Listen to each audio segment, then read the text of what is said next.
Welcome to the Childcare Business Coach podcast with Evelyn Knight, where mindset mechanics come together for success.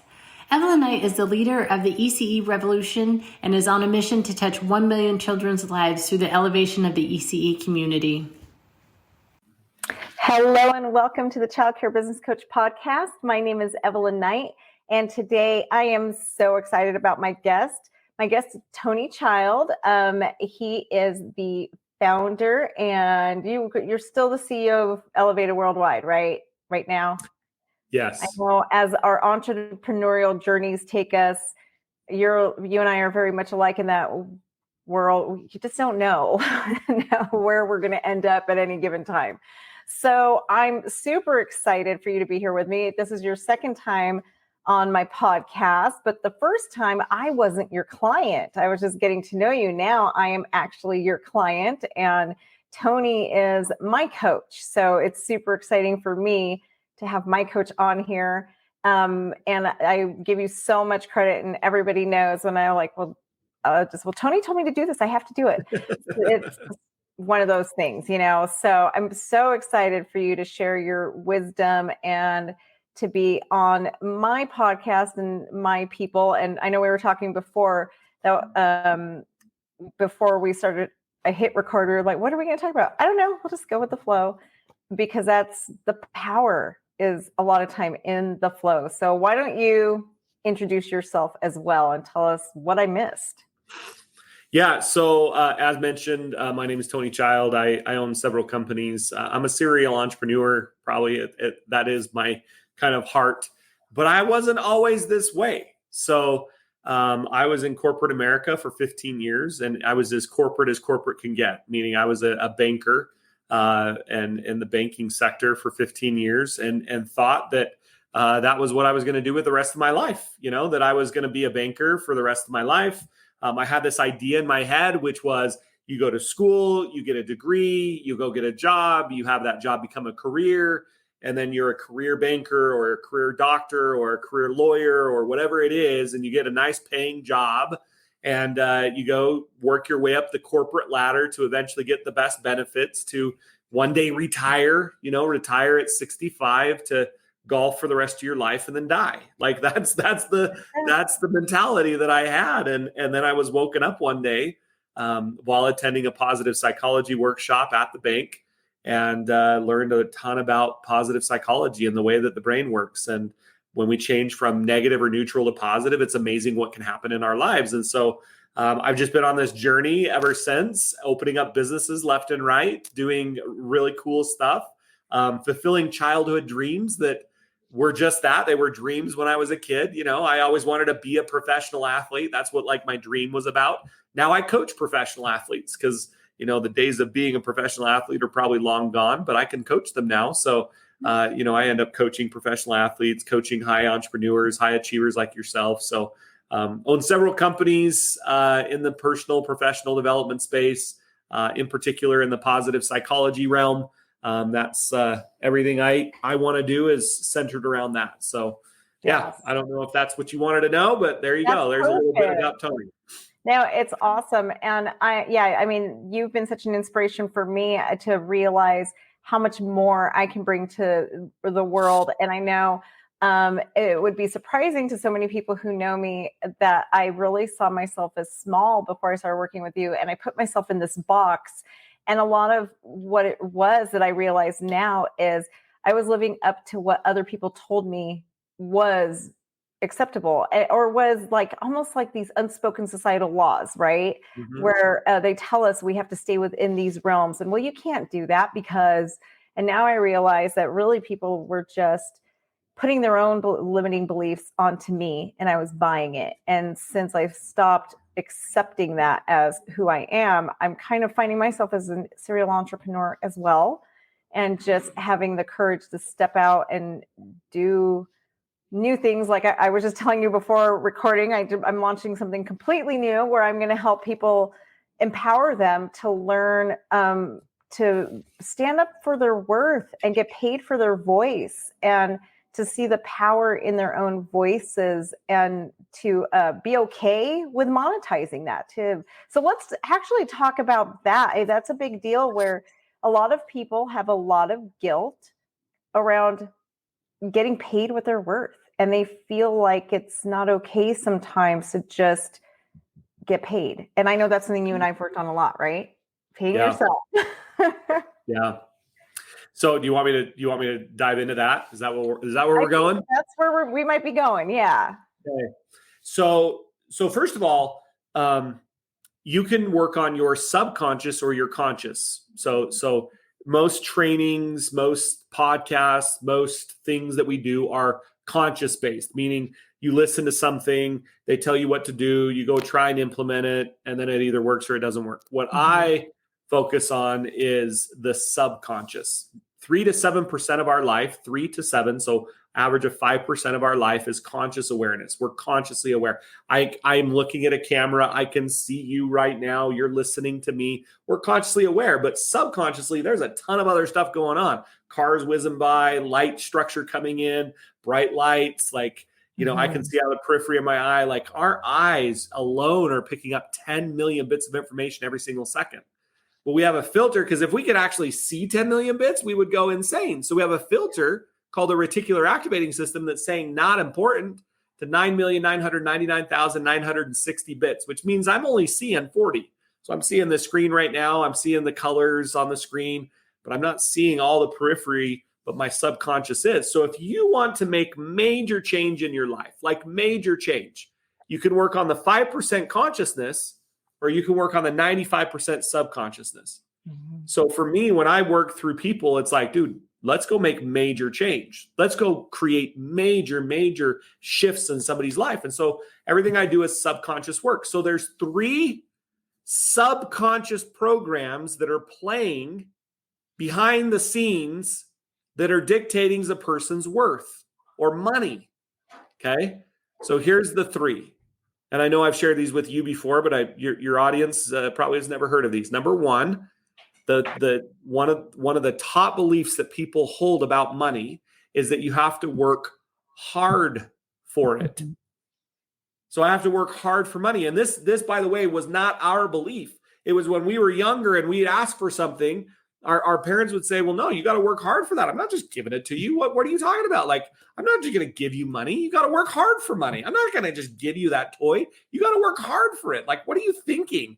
And so at that moment, we began to think that the things of life, that the successes and the opportunities of life, you have to work hard for. And so when it comes easy, we sabotage it. We're like, oh, no, it shouldn't be that easy. It's got to be hard. And so we take something that is easy and we make it hard. Yeah. Because of these beliefs that say that in order to make money, I have to work hard for it. So if money were easy, then, let's just take an example of like somebody does want to pay you for your work. But there's a thing down there that says, but I didn't work like really hard for that amount of money. So like if somebody wants to pay me, because my average fee to speak is about $15,000. So if somebody wants to pay me, let's say somebody wants to pay me $50,000 for my speech. What I have going on inside of my subconscious is no, my speech is only worth 15. You can't give me 50. I didn't work for 50. Yeah. I only worked for 15. I didn't work hard for $50,000. What? No, like I didn't earn that. And so what I'll do is I'll literally reject it. I'll just say, no. Just pay me 15 and we're good. How many times do people do this in life where they just reject the higher amount because it's like, I didn't work hard for it. So I'm going to accept the lower amount because I did work for that. So that's the number 1 belief that people hold about money is you have to work hard for it. Number 2 belief is that money doesn't grow on what? I know you heard this. Trees, which means that was the second thing we were told when we asked for money from our parents. Like, dude, not only do you have to work hard for it, but it doesn't grow on trees, Tony. What are you thinking? And so what in essence I learned was that there's a lack of it. There's only a limited supply of it. And if I don't get mine, then that means somebody else is going to get it. And so I have this fear of losing out. I have this fear. And so what we'll do is we'll sabotage in order to not lose out. So a lot of people, what they'll do in speaking is they'll say, you know what is your budget? I'll just accept anything that you'll give me because I don't want to miss out on the piece of pie that you're willing to give me. So just they accept what the budget is instead of just saying, no, there's an unlimited supply. So you either pay me or you don't. If I don't get this job, oh, well, I don't get it. It wasn't meant for me. Right. Like I'm going to go find another job. And so there's an idea that it doesn't grow on trees. Last one, third one. And then we're going to go back to all these because I want to get your take on all three of these. The third one is that money is the root of what? All evil. Yep. All evil. For those Christian men and women that are out in the planet today, they've been taught this idea that money is bad. Money is evil. And you shouldn't want it. You shouldn't desire it. You shouldn't have it as a forefront of your mind that you're going to go out there and create money. And so anytime somebody says that they want to make money, deep down inside, there's a belief that says, no, you don't, because you'd be evil if you did. So no, don't go do that. Don't go make money. And it's almost kind of this sheepish, I want to make money. And if you're going to go speak, like go make money. Yeah. But people don't want to talk about it because like, well, no, if I shared how much money I'd actually charge, then that would mean that I'm like that. Like I'm jealous or I'm prideful or I'm greedy and I don't want to be that. So what they'll do is they'll sabotage it and they'll say, no, just pay me what you can. Just pay me later. It's okay. And they don't have a healthy relationship with money because of these three subconscious beliefs that are always playing. Yeah. Oh yeah. That makes so much sense. And in my industry, what I'm finding is they actually don't pay to speak at all. So I went to a conference over the summer and I found out that I was one of the only paid speakers there. And I just was floored when I found that out. I was thinking like, my goodness. And I've been talking to a lot of different people in early childhood education who are the thought leaders. And it's something that just keeps coming into my ecosystem where they just keep asking, well, how do you get paid for it? Because I don't. And it just shocked me that they're doing it for free. I think about the fact that the content that I teach is basically 15 years of my experience plus my education and all that I put into it. I worked hard for my intellectual property and it's not going to be given away for free. That's for sure. And I also realized that in our society, we are so set on, we trade goods and services, right? I mean, when you think of how is money used? Well, you go to Walmart, you purchase your groceries, and you give them money for the groceries. And so because it's a tangible product, it makes sense for us. I'm in childcare. I provide a spot for a child to come and a parent pays me for that. What I think people are missing the mark on here is that just because we're not giving something tangible, it is still a good and a service that we're providing that is deserving of being paid for. So to a certain extent, I think my industry as a whole should be ashamed of itself for not paying the thought leaders and the people out there who are driving change and who are really making this a better industry. But I also think that the people who are out there need to start standing in their worth and stop speaking, because if we all stand together and stop doing it for free, they'll start seeing our worth. Yeah, and we have to change culture as well, Evelyn. Mm-hmm. Culturally, we live in a society, and the mass of the culture says my government should take care of me. Everything should be free. I should have free healthcare. I should have free benefits. I should have free everything. It's almost, I want to work the least amount possible and get the maximum amount of return. Right. And it's like that mentality, it is a lack-based mentality, and you will continue to get that in your life. And so when you want free, then you're willing to give free. See, I don't believe in free. I just don't believe in free. I don't believe in getting things for free. I also don't believe in giving things for free. Right. Somebody says, hey, let me just give this to you for free. It's like, no. You're not going to give that to me for free. What would you charge somebody? Now, if you want to give me a discount, I'm happy to take your discount, but I'm not going to pay nothing for your service. So how much is it? And they'll tell me how much it is, and I'll pay for the service. Now, likewise, when they ask me like, hey, do you do any freebies for your service? Like, no, I don't. Right. Because I don't believe that things in life, because if I have a mentality that I have to receive for free, then that means by default, I have a mentality to give for free. And the reason why people don't get paid is because on one side, they have the people that are doing the organizing saying, I want to find free speakers. And on the other side, we have speakers that say, I'm in a free society, so I should just give it. Right. And I don't speak for free. I just don't anymore. Now, I used to, before I understood these laws, before I understood this mentality, I used to give speeches all the time for free. I don't anymore. Right. Because my time is worth it. What you said, like I've spent thousands, hundreds of thousands, if not millions of dollars in getting the wealth of knowledge that I have. Yes. I have invested in myself millions of dollars in mistakes that I've made in entrepreneurship.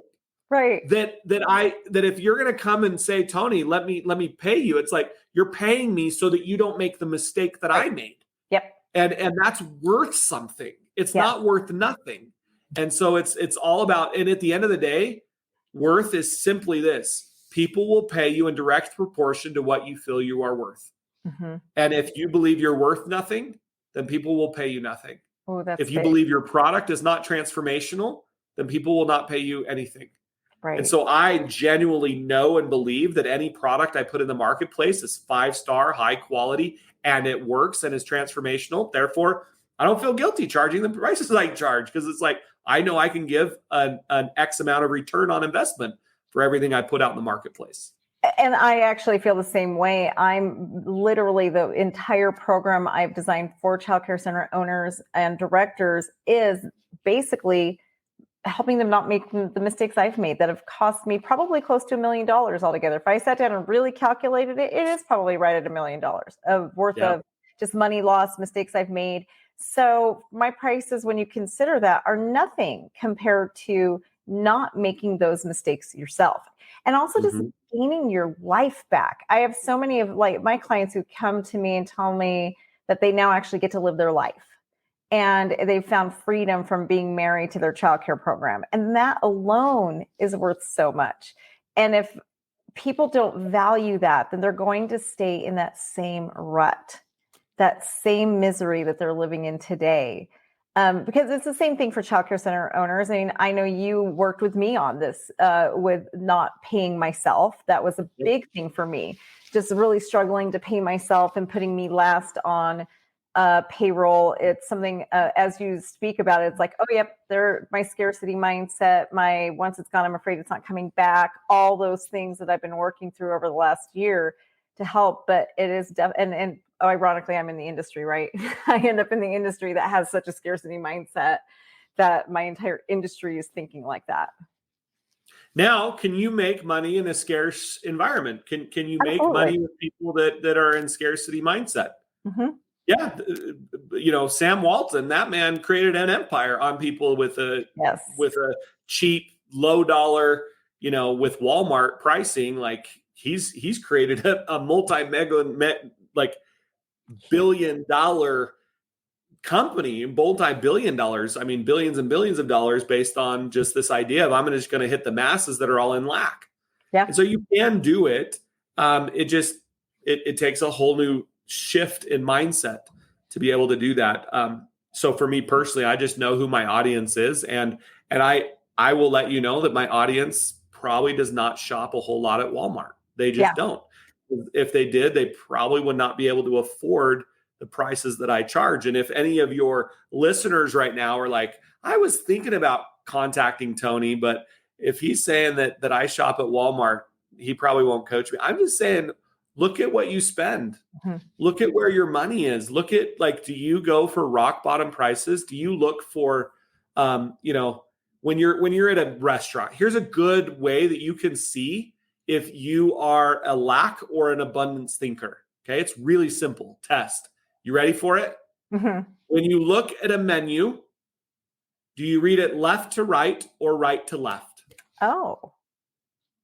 So what's on the left side of a menu? So if you're looking at a page, not the left page, but if you're looking at a page in a menu, what's on the left side of the page of a menu? What do you find? The food that you're ordering. The food, right? Yeah. What's on the right side of the menu? What's on the right side? Yeah, the prices. You want to know how most people in America read a menu? I didn't realize that. They go right to left? They go right to left. They look at the prices and they immediately go to the price range with which they're comfortable paying, and then they will choose the food that's in that price range. Instead of looking at it at left to right saying, what do I want? What am I in the mood for? I know that there's an abundance of money. What is it that I want to buy? What am I in the mood for? I want a steak. Awesome. I'm going to order the steak. And you look to the right and it's like it's $120 steak. It's like, oh, okay. That's the price of what I want right now, you know? Yeah. And people will say, well, Tony, that's frivolous spending. You're not a good steward of money. It's like, no, I understand that money is to be circulated. It is an energy. It goes out and it goes in, and it goes out and it goes in. But if I spend it in scarcity, I will receive it in scarcity. Mm-hmm. If I spend it in abundance, I will receive it in abundance. And so, women, I'll just give you another example for most women. When they go into a department store and they see they look at the clothes that are around, and they see a cute blouse that they want. What do they do? The very first thing that they do when they see a blouse that they want? Check most the price. Women. We check the price. They will immediately check the price. Yeah. And then the price will determine whether they really want it or not. Yes, right? Pretty much. Yes. That is me. So you'll look at the price tag and it's like, no, I really didn't want that. Never mind. Yeah. It's like, did you want it or not? Again, most people, they buy on price. They don't buy on like, do I want that or not? On true desire. Most people don't buy on convenience. Right. So most people like, get this. This is craziness. So do you realize that to save a couple, like maybe $100 on a flight, people will do 2 and 3 connections to save $100 on a flight? Crazy. And they're losing hours. Yes. They're losing hours of their time, which you can't get back. You can't make more of, to make a connecting flight because it's cheaper than a direct flight. That to me is like complete craziness. Yeah, I agree. But people do it all the time. I agree 100% on that one. It's kind of the same thing like Walmart. I don't shop at Walmart because of my time. And not so much the products as the time. For me, I got just the thought of going to Walmart and the chaos that Walmart puts into my brain is like, oh, so I will go to a different grocery store, whatever, for the convenience of it's a more peaceful environment. For one thing, the environments are so much nicer. The quality is better, and the time I'm in and out of there so much quicker than if I were to go to a Walmart. So I stopped shopping at Walmart for just those reasons. I just want you to, I want you to think about it though. Like, how much is your time worth? Yep. How much is your time worth? Do you we don't go grocery shopping ever. And I know that my wife probably buys from Walmart, but we haven't stepped foot in a Walmart in forever. Yep. Because we do grocery delivery. Yeah. I don't, like, my wife and we can sit on a computer and we can be done with our grocery shopping in a matter of 10 minutes and we get exactly what we want. See, here's the thing that grocery stores that you don't know, they're playing with your subconscious. They know what's on eye level. They know what's on high and low. They know what's on low for kids. They know what's on level for teenagers. They know what's on level for adults. And they place their product based on subconscious programming. And I guarantee you that if you walk into any grocery store, it doesn't matter what it is, you will walk out with more than what you had bargained for simply for the fact that these stores know what they're doing. Do you know they have they're not doing it. Walmart actually has contests. Yeah, Walmart actually has display contests for whichever their employees displays produce the most amount of income for the store. They give them bonuses, and they actually have contests for which employees produce the most profitable displays. So yeah, that alone, I've actually started doing the grocery pickup too. Same, like where it's like I would rather DoorDash it at this point. But it's not even a matter of how much money can I save. It's how much time is my time worth. Yes. How much is my time worth? And when you look at now personally, people that know me, I love mowing the lawn. I know it's crazy, but I love doing it.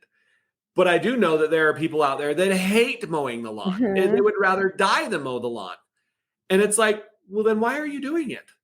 Yeah. Like if you know that your time is worth more, then why are you doing it?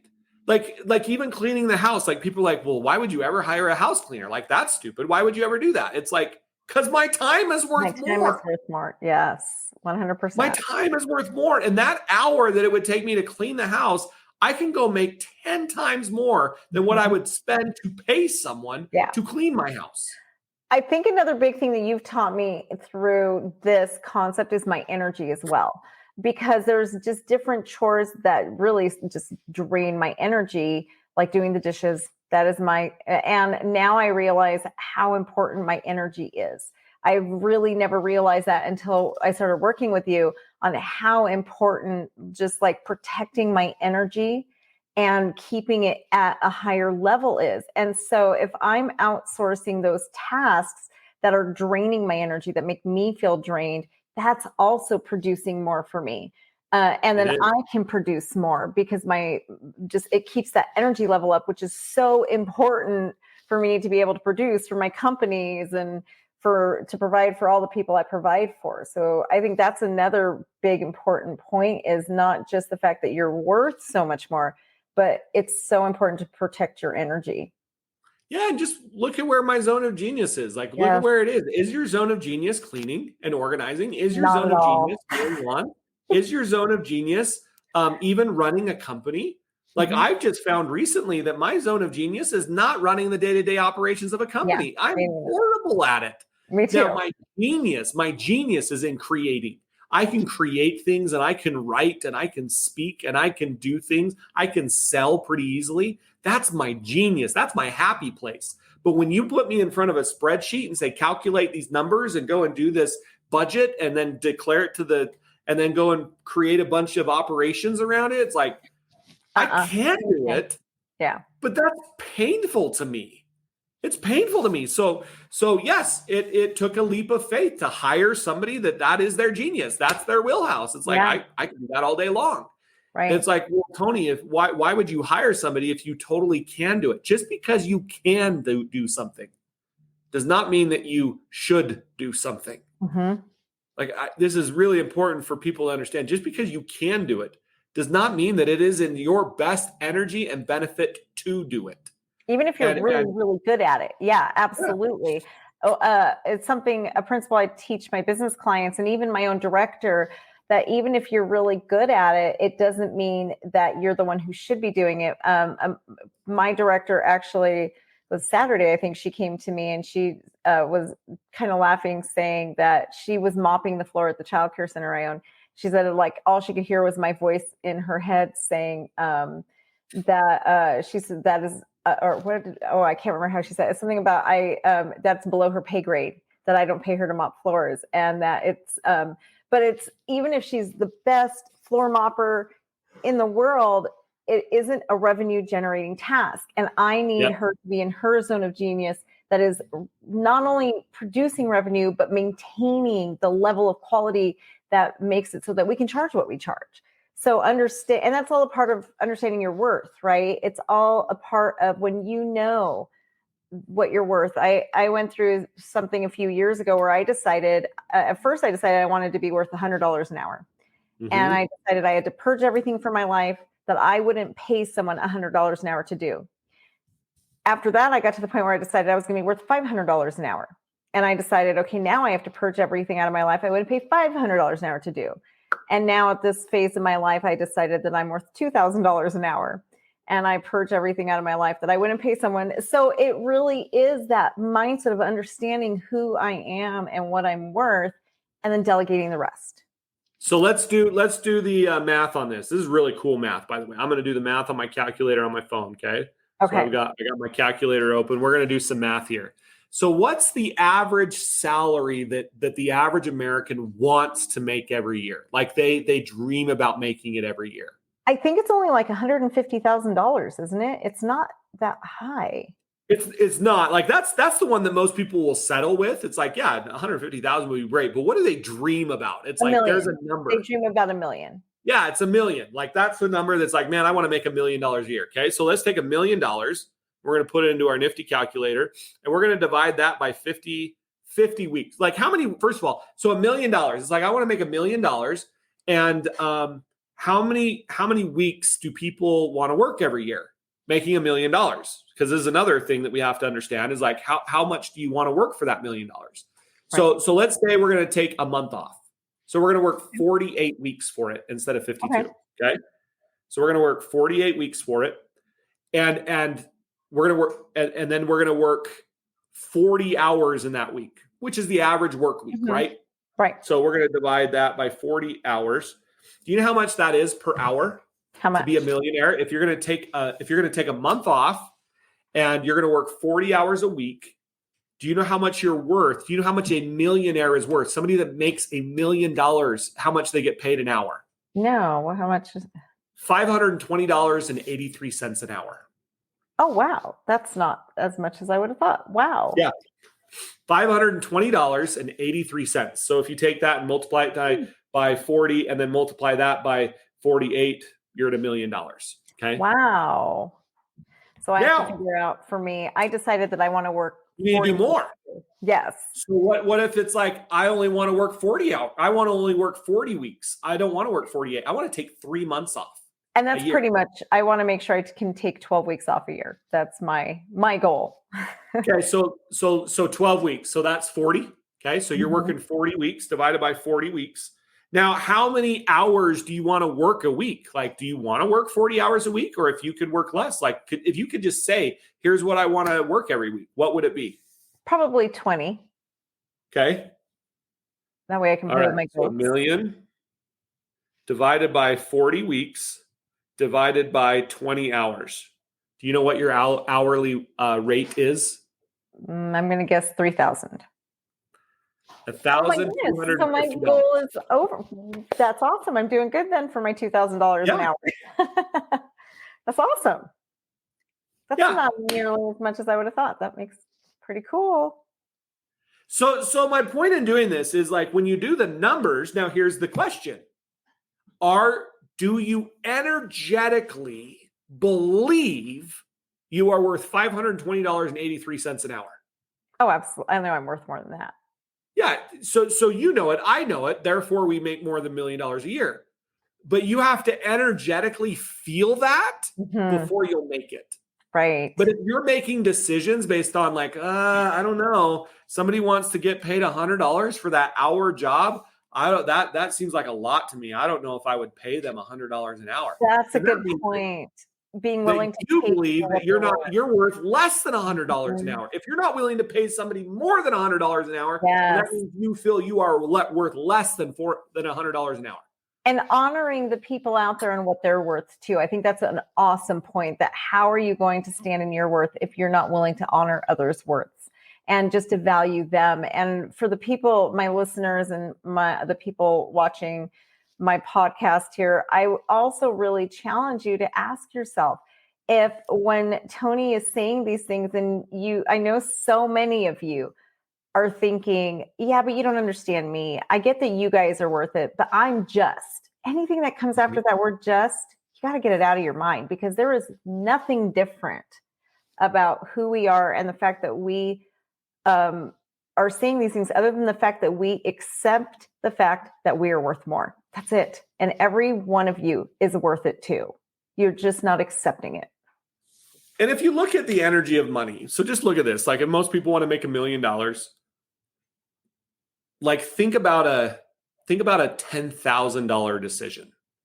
If you're making $1 million, it's the same energy that a person that is making $100,000 thinks about $1,000 decision.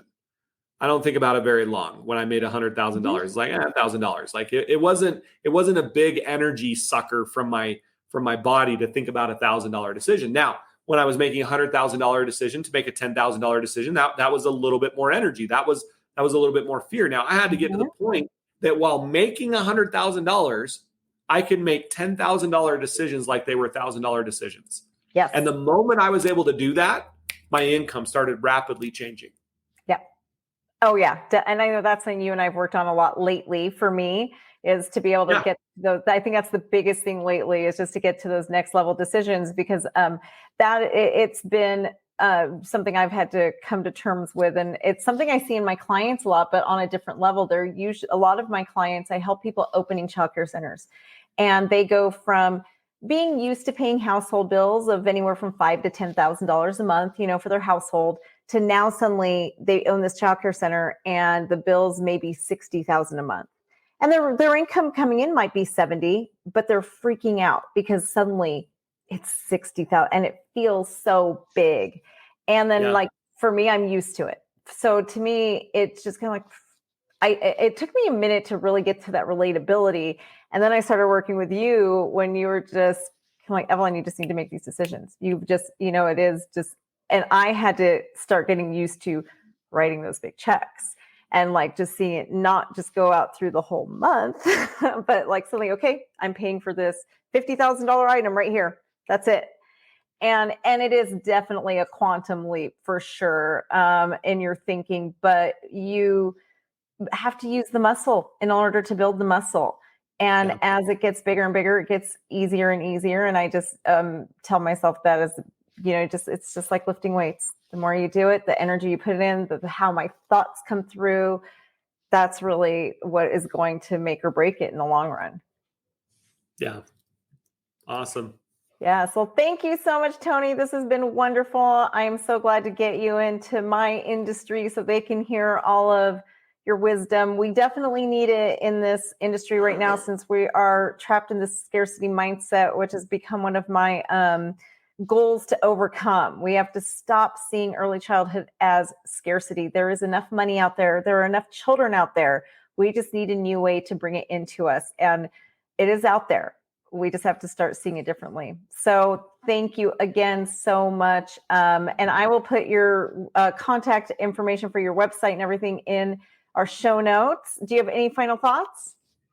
No, just look, for a lot of you, this may be a little bit confronting today, where it's like, man, this guy, he's an idiot. I don't know about this. I'm telling you, I was in banking for 15 years. I know my numbers. And it seems illogical that you would do this, but if you want to learn how to make more money, you have to learn it today, and then you'll make more money. A lot of people will be like, well, no, I'll spend that money when I have the money. And I'm saying, no, you have to learn how to spend it to get it. Yes. And that's the dichotomy here. And it's really hard to do and really easy to do if you can just learn how to do it. So if this was confronting for your audience, it's okay.